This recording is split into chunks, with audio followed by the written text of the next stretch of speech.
네. 그 예탄에 네. 그 사실은 뭐 IC가 없기 때문에 종점을 바꿔야 된다. 처음에 그렇게 네, 얘기했었잖아요. 맞습니다. 네. 그죠? 네. 그런데 이게 사실이 아니라면서요. 네. 그 양평군 구간에 예탄의 IC가 없는 거는 맞습니다. 그리고 저희도 민주당도 IC가 있어야 된다라는 주민 의견들을 들어왔고 구간 내에 IC를 설치할 수 있도록 노력을 하겠다라는 답변을 했던 것도 사실입니다. 네. 그런데 IC를 설치하기 위해서 종점을 옮겨야 된다라는 건 어디서 나온 논리인지 저는 그거는 이해가 되지 않습니다. 그래서 지금 이야기를 드리려고 하는 거는 네. 국토부에서 원안 노선에 IC를 강하면은 아니에요.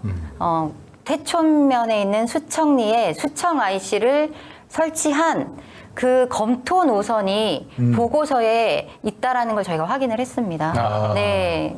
그 타당성 조사 중간 보고서에 예탄 그리고 그 변경안 그리고 검토 1안 이렇게 해서 세 가지를 비교를 합니다. 네. 그중에 검토 1안은 예타 보완안이라고 해서 예타 노선에 IC를 만들어서 IC를 설치해달라라는 주민의 민원을 해결했고 그리고 종점부 주민들의 민원 사항이 있었습니다. 그 40m 높이의 교량이 마을 한가운데로 지나가기 때문에 우리가 교량을 머리에 이고 사는 그런 피해를 감당할 수 없다라는 민원이 제기되긴 했었습니다. 네. 그래서 그 민원을 해소할 수 있도록 약 100m가 산 쪽으로 옮겨져서 종점부가 변경된 노선을 그렸었더라고요. 아, 그 예. 그림이 지금 요건가요? 네, 예, 하나 맞습니다. 요 네, 그림인가요? 네. 요게 맞습니다. 그림인가요? 네. 네. 빨간색 저 선이 네. 예타 아닙니다. 예타 아니네요. 네, 그리고 저기 화살표로 첫 번째 화살표로 표시한 곳이 수청 IC입니다. IC. 그러면 강화 IC 얘기할 게 아니고 네. 여기 IC가 있네요. 그렇죠. 아니 이 IC를 만들어 본 거예요. 만들어 본 검토 거죠. 1안으로. 예타 안에는 없었는데, 그러니까 핑크색 표시는 검토 1안이라고 해서 예타 안에 새로 포함된 거고요. 예. 그래서 보면 저기 첫 번째 화살표가 수청 IC입니다. 예. 그래서 수청리는 그 강화면 행정구역은 아니에요. 예. 그래서 또 이게 강화면 행정구역이 아니기 때문에 안 된다. 이런 주장을 하기도 했었는데요. 사실상 저희가 그 저희 지역위원장님하고 저희 시민단체 대표님하고 여기 IC 인근하고 종점 인근을 갔었습니다. 차를 타고. 근데 저 수청 IC는 강화면 운심리 경계에서 1.7km 떨어져 있어요. 그리고 2분 40초 걸려요. 그러니까 뭐 저기까지만 저기까지만 진입하면 서울 양평 고속도로를 올라탈 수 있는 거예요. 강화면 주민들은. 그리고 강화면 주민들 중에 대부분은 우리 행정구역에 있는 것보다는 왜냐하면 고속도로가 행정구역에 나면 편입이 되거든요, 토지가. 그렇죠. 그렇기 때문에 오히려 저 정도 거리를 두고 떨어져 있는 것이 더 좋다라는 주민들도 저희가 많이 만났습니다. 그래서 노선을 변경하지 않고도 IC를 충분히 설치할 수 있다라는 걸 국토부는 검토를 했고 중간 보고서 때 예타 보완안으로 발표를 했던 겁니다.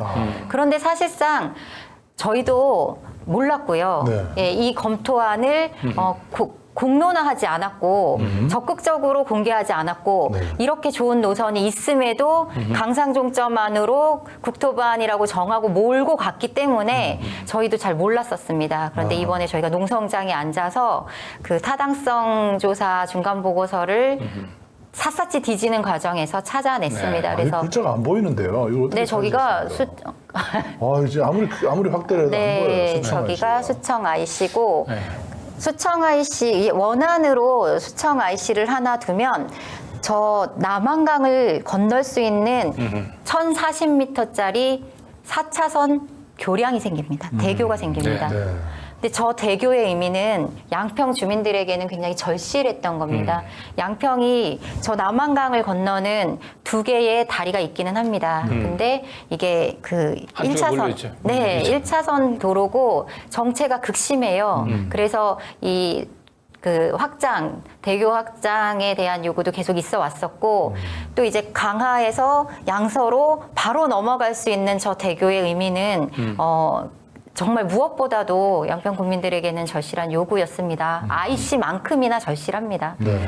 그래서 이 원안 노선대로 가면 IC를 둘 수 있고 원안 노선을 조금 수정한 그 예타 보완안으로 가면 저렇게 IC를 둘 수 있고요. 다리를 건너서 또 저쪽에 핑크색으로 표시된 부분이 있습니다. 끝부분에.